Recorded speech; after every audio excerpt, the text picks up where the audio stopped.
जानकारी के अनुसार मावजी महाराज का जन्म 1771 28 जनवरी 1715 ईस्वी शुक्रवार को आसपुर तहसील के सामला गांव में ओदीचाय ब्राह्मण परिवार श्री दलम ऋषि के घर हुआ था। मावजी महाराज ने आज से 290 साल पहले जो भविष्यवाणी की थी, आज वह बिल्कुल सटीक साबित हुई है, जिसमें आज पानी के बोतल और पाउच में बिकने से लेकर आज बस, कारों से लेकर हेलीकॉप्टर से लेकर अंतरिक्ष के आकाश में जाने और गुजरात के व्यक्ति के देश के प्रधानमंत्री बनने तक की भविष्यवाणी आज तक बिल्कुल सटीक साबित हुई है। और यही नहीं, आज हम आपको वह रहस्य भी दिखाते हैं जो आज तक किसी पेपर या किसी भी चैनल पर नहीं देखा होगा, वो भी खुद मंदिर के संतों की मुंह जबानी। न्यूज संवाददाता पंडित की खबर के साथ। दोस्तों, इस वक्त हम उपस्थित हैं बेणेश्वर धाम में, जिसे त्रिवेणी संगम के नाम से भी जानते हैं। और ये 3 नदियों का संगम है। और आप देखेंगे मेरे पीछे यहाँ पे काफी तादाद में यहाँ पे इस वक्त पब्लिक भी है। और ये त्रिवेणी संगम है जहाँ पे मावजी महाराज ने तपस्या की थी और 300 साल पहले उन्होंने तपस्या की थी। इस बात का दावा हर जगह किया जाता है और आपने कई चैनलों पे भी देखा होगा इस बारे में। लेकिन हम आज आपको एक ऐसा राज दिखाने वाले हैं जो आपने किसी भी चैनल, किसी भी पेपर में अभी तक आपने देखा नहीं होगा। हम उस राज को भी आपको आज दिखाने वाले हैं।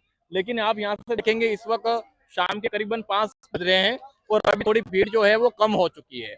लेकिन हम अंदर जाएंगे, हम आपको अंदर का भी नजारा दिखाएंगे और वो राज भी आपको दिखाएंगे जो राज अभी तक आपको किसी भी चैनल ने नहीं बताया होगा, किसी भी पेपर ने नहीं बताया होगा और किसी पेपर में आपने अभी तक देखा भी नहीं होगा। हम वो राज आपको दिखाएंगे, लेकिन तब तक के लिए आप हमारे साथ बने। अब दोस्तों, जो मैं यहाँ पे आपको दिखा रहा हूँ ये राजा बलि की धूणी कहते हैं इनको। जो राजा बलि जी थे यहाँ पे उन्होंने तपस्या की थी, है ना। शोभा यज्ञ यहाँ के। हाँ, शोभा यज्ञ किया था यहाँ पे। शोभा। शोभा। हाँ, तो शोभा यज्ञ यहाँ पे किया था। तो उसके बारे में भी हम यहाँ पे एक पंडित जी है हमारे, उनसे हम जानेंगे। और पहले सबसे पहले मैं आपको इस धूणी के दर्शन करवा लेता हूँ। आप देख सकते हैं। और यहाँ से ये करीबन आधा किलोमीटर होगी, आधा किलोमीटर है। और यहाँ से ये रास्ता जाता है, आप देख सकते हैं। ये पुल है और यहाँ पुल से होके ये जो राजा बलि की जो धूणी है, जो रास्ता जा रहा है 100 यानी कि 100वां जो यज्ञ है वो यहाँ पे किया था, है ना। 100वां यज्ञ जो है यहाँ पे किया था। और यहीं पे वामन देव जी का अवतार हुआ था। यहीं पे वामन देव जी का अवतार हुआ था। हम पंडित जी से जानेंगे। पंडित जी, थोड़ा आप विस्तार से बताइए कि क्या है पूरी कहानी, क्या है इसकी। कहानी तो भाई साहब ये है कि यूँ पूर्वज कह रहे हैं और हमारे यहाँ जो अध्यक्ष हैं इस ट्रस्ट के, ब्रह्मा मंदिर के, चंपालाल जी जोशी, उन्होंने एक बार बताया था शोभा यज्ञ यहाँ किया, यूँ कह रहे थे। और भगवान ने फिर वो सफल हो जाता तो किसी को नहीं मानता। तो उन्होंने जो है वामन रूप लिया भगवान विष्णु ने और यहाँ 3 पैर जगह मांगी। और अंत में जो 2 पैर हो गया, तीसरा पैर कहाँ रखो, तो सिर पे, और तो कहाँ रखे। तो वो वहां से उसको वो अबू दरवाजा कहते हैं, वहां पे उनको दबाया। और पूर्वजों के हिसाब से भी देखा जा रहा है कि अपने देसी खाट की जो रस्सियाँ होती है वो लगभग 17 या 20 खाटों की जोड़ी, और अंदर डाला तो फिर भी उसका कोई पार नहीं लगा, तो वो उसकी गहराई का। और 3 साल पहले यहाँ गोताखोर आए थे, वो भी जो है 90 फीट की गहराई तक जा पाए, इसके बाद आगे नहीं जा पाए। अंदर गुफा दिख रही थी, गुफा दिख रही थी। अंदर गुफा है यूँ कह रहे थे जाने के लिए। अच्छा, मतलब यहाँ पे गोताखोर आए थे 3 साल पहले। 3 साल पहले आए थे। और यहाँ पे एक आबूदरा है, जैसे आप देख रहे हैं वीडियो के माध्यम से। तो यहाँ आबूदरा है जहाँ पे जो धोनी है वहीं के उसके पास में ही आबूदरा है। और यहाँ पे 3 साल पहले गोताखोर आए थे, एक घटना घटित हुई थी, बराबर। एक घटना घटित हुई थी और 2 लोगों की मृत्यु हो गई थी और वो डूब गए थे। तो उनको निकालने के लिए आए थे। तो उनके बारे में हम विस्तार से जानेंगे और पंडित जी से जानेंगे क्या मामला हुआ जब गोताखोर आए, तो क्या देखा उन्होंने, कैसे, क्या मतलब पूरी कहानी क्या है इसके पीछे की। गोताखोर आए थे उस समय मैं वहीं घाट पे बैठा था।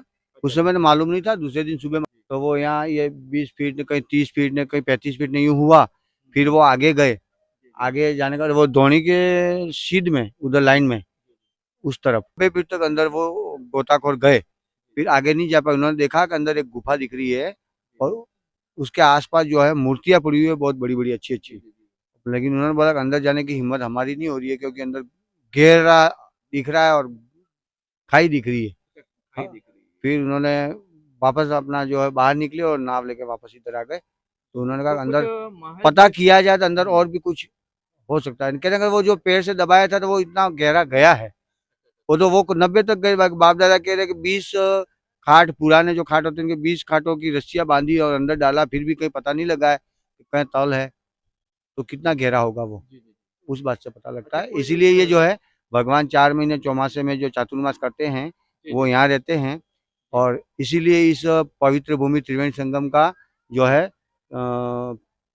जो अपन कहते हैं ना प्रयागराज जैसे मानते हो, जी जी जी हरिद्वार, त्रिवेणी, जी। गया, इस मतलब जो टाइप का जल ये। स्तर है वो बढ़ जाता है हाँ, ऑटोमेटिक। और अपने ये वागड़ का प्रयाग इसीलिए माना जाता है।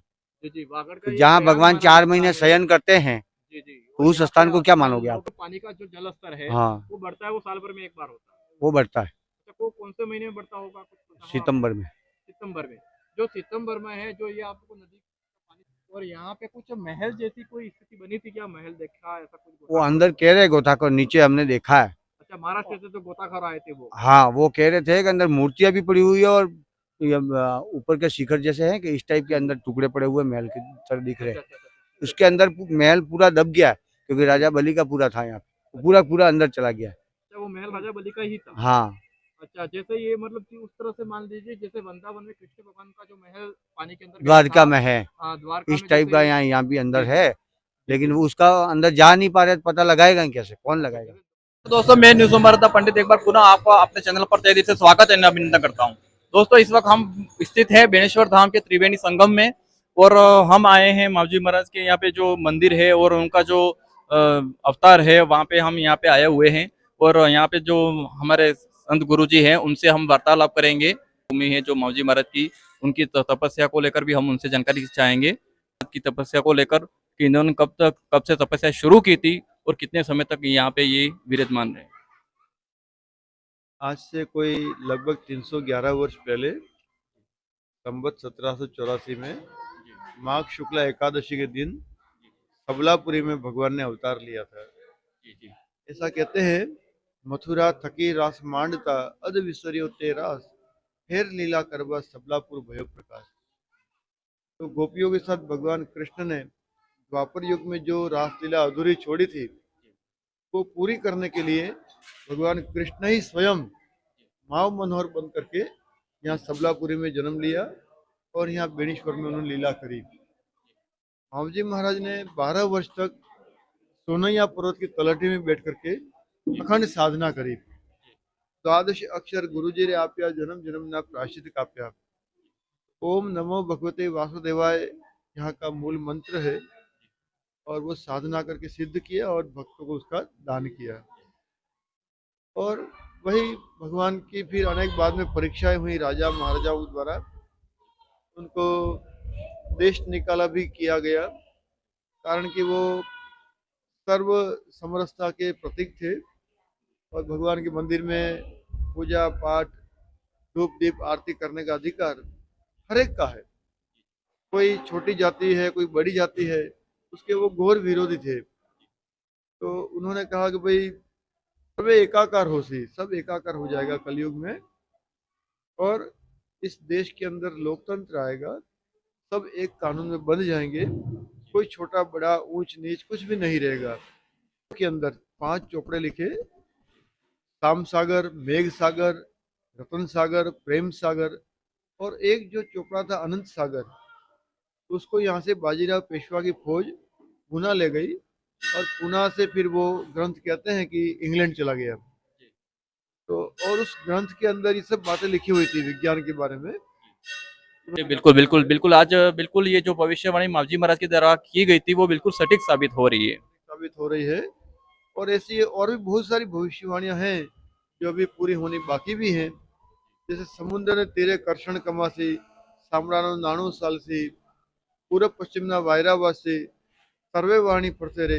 तो पूर्व और पश्चिम की संस्कृति का मेल जोल बढ़ रहा है, और भगवान ने यहाँ तक कल्पना करी है कि पूरी दुनिया में एक ही सरकार रहेगी, विश्व सरकार बनेगी, जो सबको ग्राह्य हो, जिसको सब स्वीकार करें, चाहे कोई किसी भी धर्म का हो, किसी भी देश प्रदेश का हो।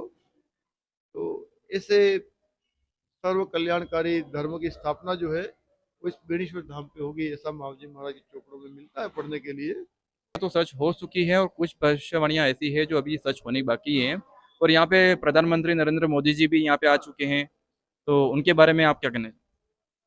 नहीं, वो भी भगवान के भक्त हैं, और हमारी सनातन संस्कृति का देश विदेश में बहुत प्रचार उनके आने के बाद में हुआ है। क्योंकि जैसा राजा वैसी प्रजा। तो राजा अच्छा है तो प्रजा स्वतः उसका अनुसरण करती है और उस मार्ग पे आगे बढ़ जाती है। शांति है, सुख है, वो धर्म के कारण है, पुलिस के डंडे के कारण नहीं है ना। पुलिस तो बहुत कम मात्रा में 140 करोड़ लोग हैं, तो किसी न किसी धर्म के अनुशासन में बंधे हुए हैं, तभी देश में शांति और सुव्यवस्था है। तो वो जी, देश के प्रधानमंत्री है, उनकी भी प्रधानमंत्री बनने की पहले की यहाँ पे भविष्यवाणियां जो मावजी महाराज के द्वारा की गई थी, ऐसा कुछ सुनने में आया, क्या ये बात सही है? हाँ बिल्कुल, भगवान ने ऐसा संकेत किया है अपने ग्रंथों के अंदर। भाई गुजरात का कोई एक व्यक्ति आएगा और दिल्ली में जाकर के वो उजाला करेगा सनातन धर्म का। तो और वो जो है जातु धर्म पासु लावेगा। मतलब जो धर्म के प्रति लोगों में ग्लानि आ गई है, पहले लोगों में तिलक लगाने में, चोटी रखने में शर्म महसूस होती थी, अब वापस लोग धीरे धीरे अपने धर्म के निशानों को, प्रतीकों को धारण कर रहे हैं। तो ये सब बातें उन्होंने संकेत रूप में कही है कि गुजरात का कोई व्यक्ति आएगा जो दिल्ली में जाकर के सनातन धर्म का उजाला करेगा। तो हम देख रहे हैं मोदी जी के बारे में उसको। और